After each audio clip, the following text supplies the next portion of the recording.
Bonjour à tous. Donc on se présente, on est 5 étudiants de 5e année en 4, ça commence bien, en transformation.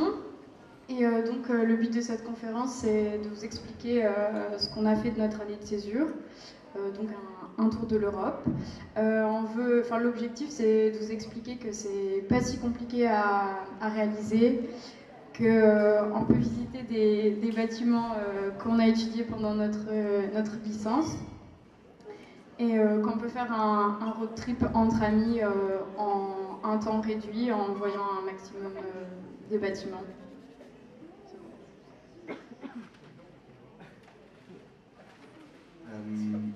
Du coup, si on peut... Là, Simon va juste un peu faire défiler quelques images de notre petit voyage. Mais si je peux résumer un peu les décisions qu'on a prises en amont, avant de commencer à planifier ce tour d'Europe, ça a été un choix commun qu'on a fait de prendre cette année de césure entre la licence et le master, faire le choix de faire 6 mois de stage dans une agence. Et un peu pour nous tous, on a fait, pour financer aussi ce voyage, on a pris 1, 2 mois, voire 3 mois, ça dépend, pour travailler à côté, parce qu'avec les 500 € de stage, on n'est pas très loin. Et qu'est-ce que je peux rajouter? Pourquoi l'Europe? L'Europe parce que c'est un condensé de petits, relatifs petits pays. Et ça a été, on va dire, la solution la plus facile pour voir en 1 mois et demi maximum de pays, maximum de cultures sur un territoire qui est petit et pas très étendu au final. Ensuite, pourquoi la moto? La moto, on a 2 adeptes de la moto depuis un petit moment, Simon et Théo. Et moi qui en avais jamais fait avant. J'ai passé le permis, on va dire, juste pour ça. Juste pour ça, pour vous dire que nos expériences étaient, sur la moto étaient très, très variées. Si un jour vous voulez vous lancer là-dessus, ne vous dites pas que bon, j'ai jamais fait de moto, un road trip d'1 mois et demi, c'est compliqué. Ma première sortie à moto, c'était avec eux. Ça s'est ressenti, je pense, un peu au début.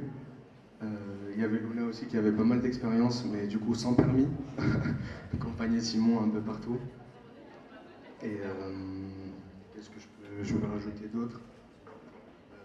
Peut-être un regret qu'on a eu, c'est un regret malgré nous, celui d'être tombé un peu en période Covid, et ça a un peu retardé notre départ. On ne voulait pas partir en période estivale pour éviter un peu la mode touriste et la chaleur aussi, qui était assez difficile à gérer quelquefois. Mais on aurait préféré partir plus tôt, avril ou mi-avril. Et du coup, on est parti début juillet, fin juin, début juillet, et pour jusqu'à la mi-août. Voilà. Alors, comment on a préparé ce voyage? Donc, tout d'abord, on a recensé plutôt les références architecturales qu'on voulait voir. Donc, pour ça, on s'est tous mis, on a fait un doc commun et on a tous mis ce qui était intéressant à voir en Europe.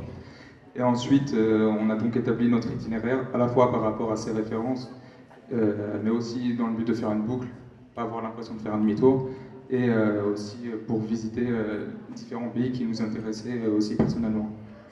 Donc on s'est concentré autour de la Méditerranée. Ensuite, pendant le voyage, en fait, on avait donc un itinéraire général, mais chaque jour, on regardait ce qu'on allait faire le lendemain, donc il y avait quand même de la flexibilité au quotidien. Ensuite, pour alimenter un peu tout ce voyage, on avait quelques projets annexes. Donc on a fait différentes choses, comme un journal de bord, un confessionnal, en fait, c'était une sorte de journal de bord, mais à l'oral. On avait aussi le compte Instagram, l'architecture, sur lequel on a mis un post par jour qui résume un peu tout ce voyage. Et certains projets aussi qu'on n'a pas pu faire, qu'on aurait aimé faire, mais qui n'étaient pas forcément le plus adapté. Donc, comme par exemple des reportages thématiques, des expos, trouver des sponsors, faire quelque chose avec les jumelages, sachant que les villes sont jumelées à d'autres villes et on voulait justement aller visiter ces autres villes en Europe. Et il pouvait y avoir des projets par rapport à ça. Ces projets auraient pu à la fois rajouter un intérêt architectural et aussi permettre de financer ce projet, le voyage en général. Donc voilà, c'est les seuls regrets qu'on a pu avoir à ce niveau-là, mais en même temps, ça nous permettait de prendre peut-être plus de plaisir au quotidien et d'être plus libre dans ce voyage. On peut passer ensuite à l'organisation. Simon ?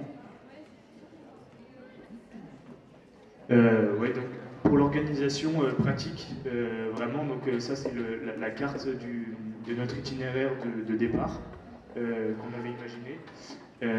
Voilà, après pour les préparatifs, il y a les préparatifs administratifs. Donc nous, il nous a suffi du permis que Harbert a passé pour l'occasion. Ensuite, passeport, assurance, etc. Il y a eu le Covid, comme l'a dit Harbert aussi, nous on voulait partir en avril-mai, mais finalement on a repoussé un peu notre départ, donc on est parti début juillet. Donc on était en plein dans l'été, on n'avait pas trop de touristes parce que Covid, mais par contre il y a eu des grosses chaleurs à gérer quand même. Ensuite, on a géré le forfait de téléphone, etc. Donc ça c'est des trucs un peu rébarbatifs. Préparation des motos, ça a été une partie qui nous a plu parce qu'en fait on commençait vraiment à rentrer dans le vif du sujet. Donc choisir les équipements qu'on voulait, comment équiper notre moto, les révisions. Harbert a dû fabriquer des supports pour mettre ses bagages, etc. Il faut faire en fait plus sur cette étape-là, plus on y passe du temps et plus on essaie d'être rigoureux, moins on est censé avoir de problèmes durant le voyage, mais après il y a toujours des imprévus évidemment. D'ailleurs, il y a eu pas mal de trucs au niveau des équipements où voilà, on a dû faire des choix à des moments et c'est des choix peut-être un peu abstraits ou en tout cas un peu aléatoires. Et puis il y a eu certains trucs qui ont eu des problèmes d'étanchéité parfois, des problèmes voilà, avec la pluie, etc. Donc voilà, l'équipement c'est important. Et puis moi par exemple j'avais un pantalon de moto mais c'était bien pour la moto. Après décomposer les motos pour visiter à pied, je mourais de choses, c'était insupportable. Donc on a eu pas mal de trucs comme ça.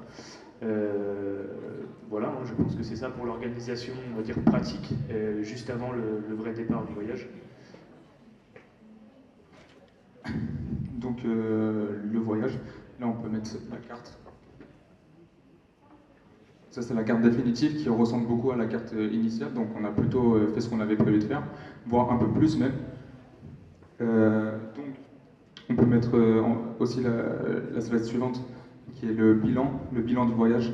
Donc on est parti un mois et demi, juillet et août, pour un prix total par personne de 1 500 €. On a fait 8 500 km. On était 3 motos, les 3 ici, et donc on était 5 au total. Au niveau des dépenses, en fait, il y a trois trucs généraux. Il y a l'alimentation d'abord. Donc au quotidien, on n'avait pas de quoi faire à manger, évidemment, donc c'était nos dépenses les plus importantes. Soit on mangeait au restaurant, soit on mangeait dans les boulangeries, supermarchés, etc.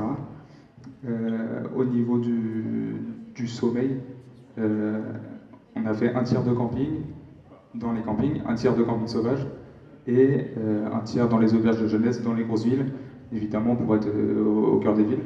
Ça représentait à peu près 25% de la somme totale. Et pour finir, le déplacement, donc on était en moto, 25% du prix total c'était l'essence. Et l'avantage de la moto, mais ça on peut aussi l'avoir pour la voiture, et qu'on n'a pas forcément dans le train et l'avion, c'est le fait de traverser les campagnes, de se rendre compte des distances, de se rendre compte qu'on peut passer très vite d'un pays à l'autre en une seule journée, des fois même en une demi-journée, on traverse 3 pays. Et donc voilà, on voyait l'enchaînement des paysages, des territoires, etc. Et donc en moyenne, on faisait 200 km par jour, ce qui n'était pas trop intense, 4 heures de moto maximum. Donc voilà, on a vraiment réussi à trouver un équilibre assez pratique. Je vais parler juste rapidement du coup un peu plus en précision de notre itinéraire. Donc on est parti deux d'entre nous sont partis de Paris, nous on est parti de Dijon. On est allé dans les Alpes et après donc on est passé en Italie vers le lac Majeur, Milan. On a fait la Vénétie, donc Mantoue, Padoue, Vicenza, etc. Là, donc c'est la photo de la basilique Saint-André. Après, on est arrivé à Venise. On a fait les villas palladiennes, tout ça, juste avant Venise. Après, on a vu énormément de choses. Ça, c'est le cimetière de Carlo Scarpa. On est descendu toute l'Italie par la côte adriatique. Voilà. Après, on a eu un petit problème de ferry pendant le Covid, encore une fois, où on voulait passer de Paris jusqu'en Albanie. Harbert a pu parce qu'il est albanais avec sa sœur, mais nous, on n'était pas albanais. Et l'Italie était le seul pays fermé avec les frontières de l'Albanie. Donc le lendemain, on a descendu 100 km de plus pour aller jusqu'à Brindisi et prendre le ferry pour Igoumenitsa en Grèce. Et après, on les a rejoints en Albanie. Et puis là, on a découvert encore d'autres architectures. Ça, c'est sous Fujimoto à Tirana. Et après, on est remonté. Donc, Monténégro, on a fait un stop en Macédoine, Kosovo. On a remonté la côte croate par Split et plusieurs autres villes croates. Et Zagreb, ensuite on a fait la Hongrie, Adolflos, après il y a la Villa Tugendhat en haut de Misandero, et après arrivé en République tchèque à Prague, la Villa Müller de Adolflos toujours. Et voilà, et après donc on est passé à Munich, enfin d'abord en Autriche, après à Munich, et après ensuite on a fini par une grosse partie en Suisse, où il y avait beaucoup d'architecture contemporaine, donc Olgiati, Zumthor toujours, etc.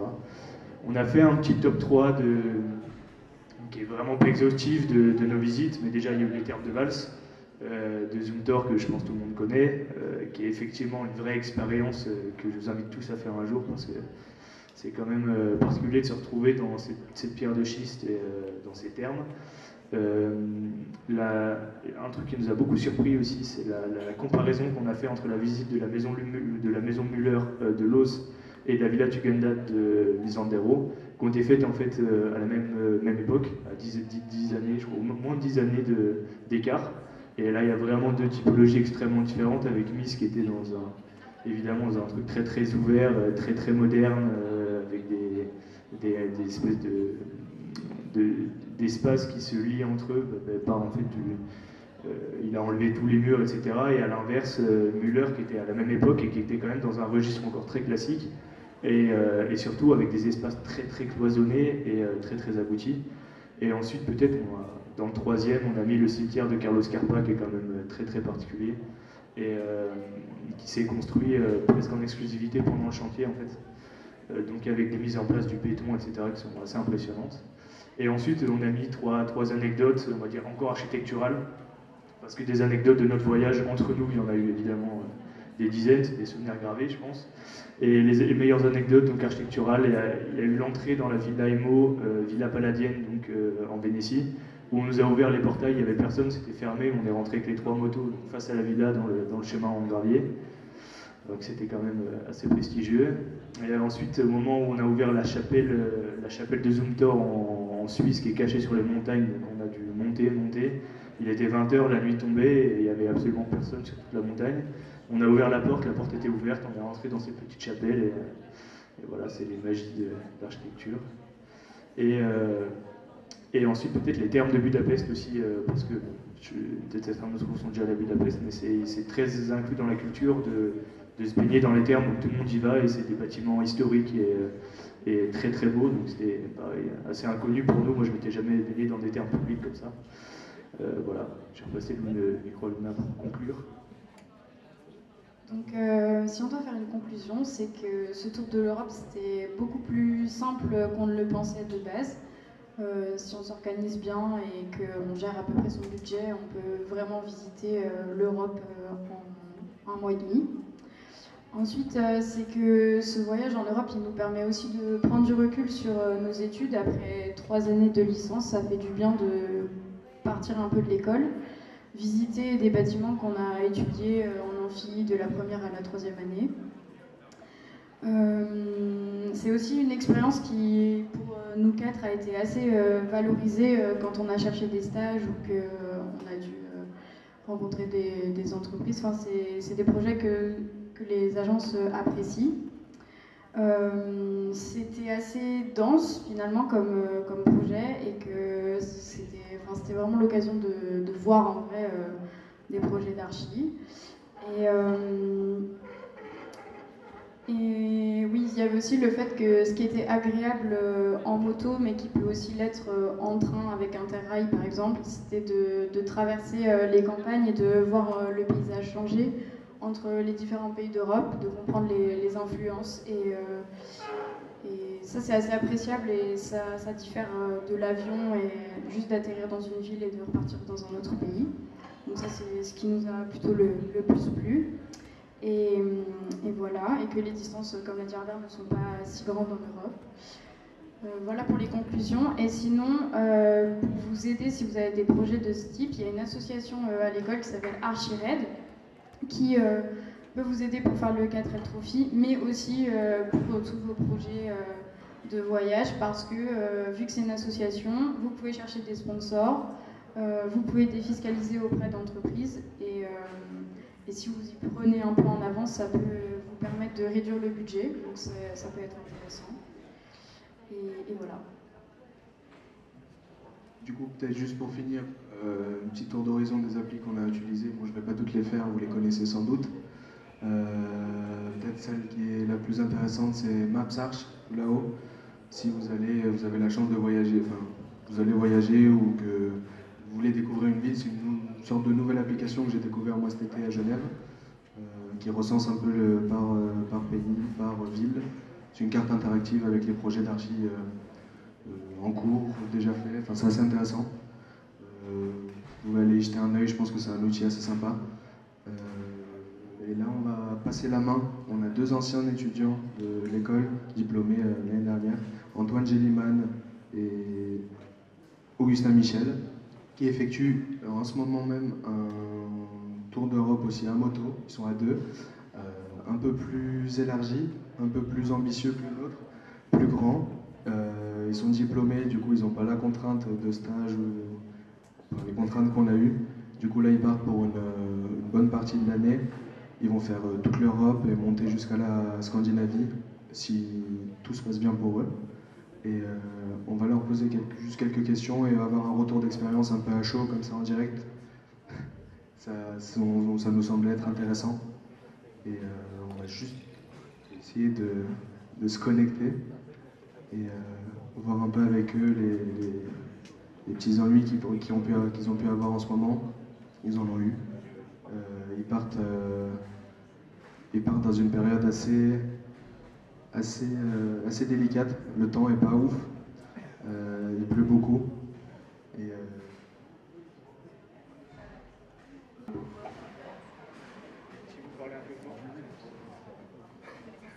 Ouais, tu m'entends mieux là? Alors ça. Vas-y.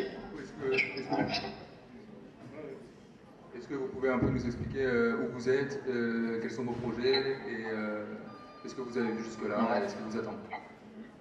Bon, bah déjà, bonjour à tous. On ne vous voit pas, donc on ne sait pas s'il y a un peu de monde ou pas. Mais on a trouvé un petit endroit pour vous parler. Là. Merci à Architecture de nous avoir invités. Très sympathique. On est quelque part entre Berlin et Prague. Donc on a trouvé un petit parc juste après avoir mangé, juste à côté de Dresde. Ouais. On a de la chance d'avoir un peu de connexion. On a cherché un petit spot un peu tranquille. Voilà. Voilà, donc donc vous nous avez entendu, on n'a pas bien entendu tout, mais en tout cas, donc on est Antoine et Augustin, on est 2 architectes fraîchement diplômés, parce qu'on a été diplômés en fin d'année dernière. On a fait le master architecture et expérience, et on a fait 3 ans d'alternance. Il a fallu faire pour nous deux un choix à chaque fois, un choix entre la césure dont vous avez parlé, que vous avez faite, et l'alternance. On a fait le choix de l'alternance, qui nous a permis aussi de mettre un peu de sous de côté pour faire ce voyage qui nous a paru comme très important pour compléter notre formation d'architecte. Ouais. Nous, on a fait le choix de voyager en moto, donc c'est Donc on a voilà, 2 motos, on a les tentes, on voyage pour maintenant, ça fait 1 mois qu'on est parti de France. Et on a pour objectif de revenir pour Noël. On vous a préparé quelques petits shots, on a la GoPro avec nous, donc quelques petits shots sur la Suisse. Donc la Suisse, c'est les 2 premières semaines. Donc voilà, donc là, il y a des endroits où on cherche des petites forêts pour camper. La nuit, donc pour l'instant, il ne fait pas encore trop froid, on a eu 3 degrés minimum. Voilà, mais en tout cas, il n'y a pas encore de neige. Donc ça, généralement, voilà, on essaie de dormir en forêt avec les tentes, au maximum pour économiser un peu d'argent. Voilà, il y a forcément la pluie qui amène des moments un peu moins sympas, mais en grande majorité, voilà, ça reste des très très bons moments avec des couchers de soleil magnifiques. Et voilà. Et après, donc nous, en fait, une manière où tout ça, voilà, c'est nous deux. Et une manière de nous motiver encore plus donc, à visiter les bâtiments, eh bien, c'est de faire une page Instagram et une carte, où on retrouve tous les projets qu'on a visités. Enfin, on a presque tout visité, on va dire. On a visité 90% de ces projets pour l'instant. Mis à part ceux qui sont tout en bas en Italie, qu'on va faire en dernier dans le voyage.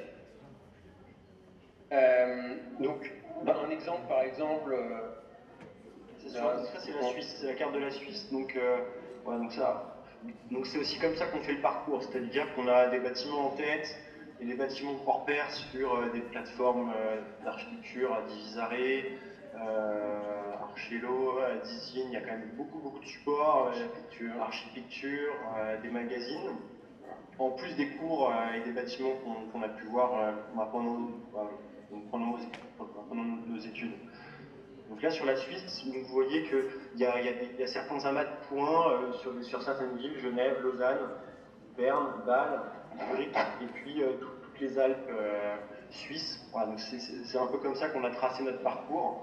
Vu que c'est un long voyage, on part 3 mois, on ne peut pas programmer ce qu'on va faire tous les jours. Ça va dépendre du temps, ça va dépendre du nombre de visites qu'on va faire au fur et à mesure. Donc là, juste sur ce que vous pouvez voir sur la Suisse, on a mis 1 semaine et demie pour faire l'ensemble de ces visites-là. La moto, ça nous permet aussi d'aller plus vite. C'est-à-dire que si on avait fait ça en train, c'est tout à fait possible. Voilà, Genève, Lausanne, Berne. Mais après, pour aller dans les Alpes suisses ou en périphérie des villes, certains bâtiments qu'on veut visiter sont en périphérie des villes, donc il aurait fallu prendre soit les transports en commun. En moto, ça nous permet de nous déplacer quand même assez rapidement, qu'il y ait des bouchons ou pas, on arrive quand même à avancer un peu. Donc, voilà. Et ce qu'il faut dire aussi, c'est que nous, on a préparé grosso modo le voyage. On s'est dit, voilà, on va passer par telle ou telle ville, il y a tel ou tel bâtiment qui sera intéressant de visiter. Donc, dans un premier temps, on mettait sur la carte des bâtiments qu'on connaissait, qu'on avait étudiés à l'école. Et après, dans un deuxième temps, la veille chaque fois qu'on rentrait dans une ville, eh bien, on préparait, on regardait tous les bâtiments qui nous intéressaient, parce qu'évidemment, il faut faire des choix. On va tout faire. Hein. Oui. Et puis, nous, ayant fini les études d'architecture, ayant fait un master architecture et expérience, forcément, il y a des projets qui nous intéressent plus que d'autres. Et le but pour nous du voyage d'archi, c'est de compléter notre culture architecturale et surtout voir en réalité ce dont les professeurs nous ont parlé en cours. Et voir que parfois le concept fonctionne super bien, comme Peter Zumthor, et parfois le concept fonctionne un petit peu moins bien. Ou est adapté, voilà. Parce que le bâtiment, ce qu'on nous montre sur des photos d'architecture, sur des magazines, les bâtiments viennent d'être livrés, il n'y a souvent pas de personnages ou pas trop de vie à l'intérieur des bâtiments. Donc là, le voir en vrai, et là, la chapelle, je ne sais plus quand est-ce qu'elle a été construite. C'était, je crois, à la fin des années 90.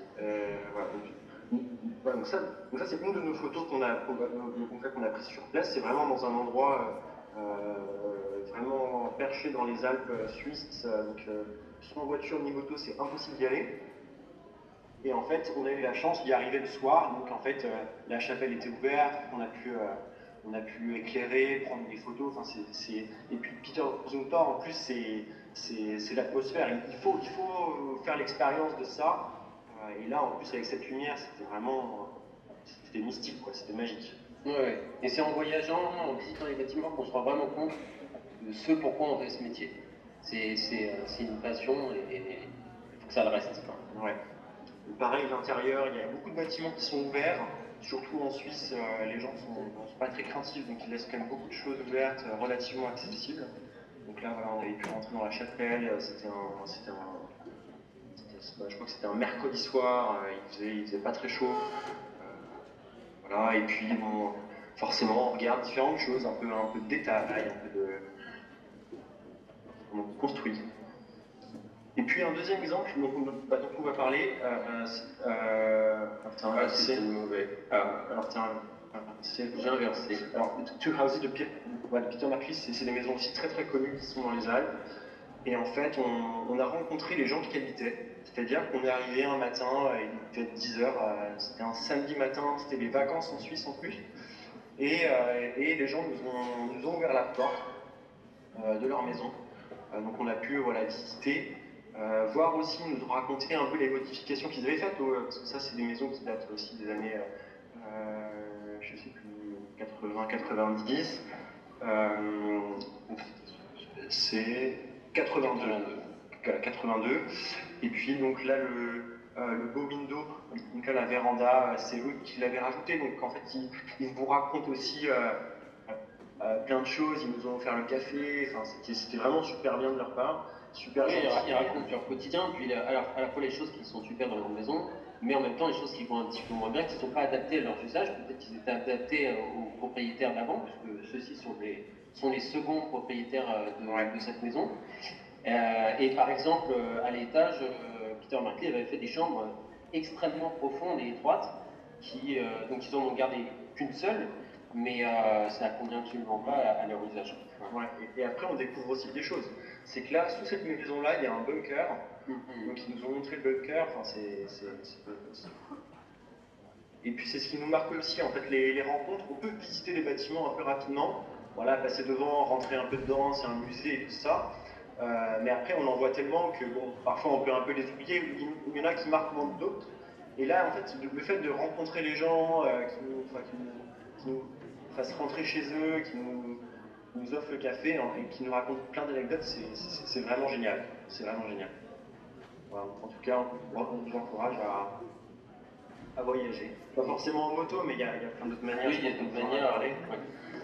Le train Trans-Eurotrail, c'est ça. Ouais, je crois que c'est 200-220 € par mois, mais vous pouvez un peu voyager où vous voulez avec le train. Donc voilà. Et nous notre voyage il est vraiment calqué sur la durée qu'on a prévue. On veut rentrer pour Noël, on veut faire une boucle. Donc en moto c'était aussi l'opportunité de faire ça. On aurait pu le faire en voiture ou en van. Hein. Voilà, c'est un autre voyage aussi. Après, en termes de budget, on a regardé, on est à peu près à 800 € pour un mois par personne. Sans compter l'investissement sur une moto, évidemment, mais en comptant quand même le carburant dedans, la nourriture et le logement. Alors pourquoi on a pu faire si peu? En passant par la Suisse. Par la Suisse, c'est ça. C'est en Suisse déjà. En Suisse, c'est 4 € une baguette de pain. Donc c'est quand même relativement cher. Et en fait, on a dormi à peu près 80% du temps sous la tente ou souvent le reste du temps chez des amis. Ouais, des gens qu'on a été croisés. Il y a des anciens étudiants aussi d'architecture expérience qui sont partis travailler en Suisse, il y en a qui sont partis à Bruxelles. Donc en fait, vous avez plein de copains autour de vous qui vont partir à l'étranger, surtout juste après les études. C'est l'occasion. Et en fait, voilà, vous pourrez séjourner une ou deux nuits aussi, si vous êtes un peu sympa et que vous les connaissez un peu. Vous offrez une bouteille de vin et tout le monde est content. Et voilà. Ouais, c'est beaucoup d'échanges. En tout cas, on vous invite beaucoup à voyager, à la fois pour découvrir des bâtiments, mais aussi faire des rencontres avec des gens. Je veux dire, l'autre jour on était à Berlin, enfin hier on était à Berlin. On a fait des super rencontres dans une auberge de jeunesse, c'était très sympa. On a rencontré des Australiens, parler anglais, c'est mieux, même dans des endroits qui ne parlent pas trop anglais. Là, on va arriver en Roumanie, en Ukraine, non pas en Ukraine, en Roumanie et en Bulgarie. Voilà, Roumanie, c'est l'Ukraine. Et donc là, bah, forcément, on va arriver dans des campagnes où les gens ne parlent pas forcément anglais. Mais en tout cas, on arrive quand même à se débrouiller, même si on ne parle pas la langue du pays. Parfait. Bah, merci beaucoup. J'ai repris le micro, donc merci beaucoup pour votre témoignage. C'est super de vous voir en situation entre Berlin et Prague, de voir comment votre voyage diffère du nôtre. En tout cas, la finalité de ça, c'est, je pense que pour ce qui est de notre expérience en moto, entre 800 et 1000 euros par mois par personne pour des vacances studieuses, disons, je pense que voilà, ça ouvre la porte à plein de projets différents. On peut le faire à pied en France, en vélo en Europe, ou en France ou au-delà, en moto, en train, en voiture, en van. Enfin, il y a des milliers de manières de faire. Et que c'est pas forcément si cher que ça, voire même ça revient souvent moins cher qu'en fait de prendre même une semaine dans un Airbnb ou un hôtel en Europe, à Budapest ou je sais pas où, alors qu'on peut faire comme ça plusieurs villes et plusieurs pays. Voilà, je pense que on dit souvent que le plus dur pour ce genre de projet, c'est de prendre la décision et puis après, vous trouverez le temps et les moyens nécessaires pour arriver à vos fins. Voilà. Après, je sais pas, est-ce que certains d'entre vous ont des questions là-dessus, sur l'organisation, sur des idées? Tiens, je passe le micro. On a un deuxième micro. Oui, bonjour. Est-ce que vous avez prévu de faire d'autres voyages après l'Asium en Italie? Par exemple, si vous allez faire des voyages vers la Scandinavie?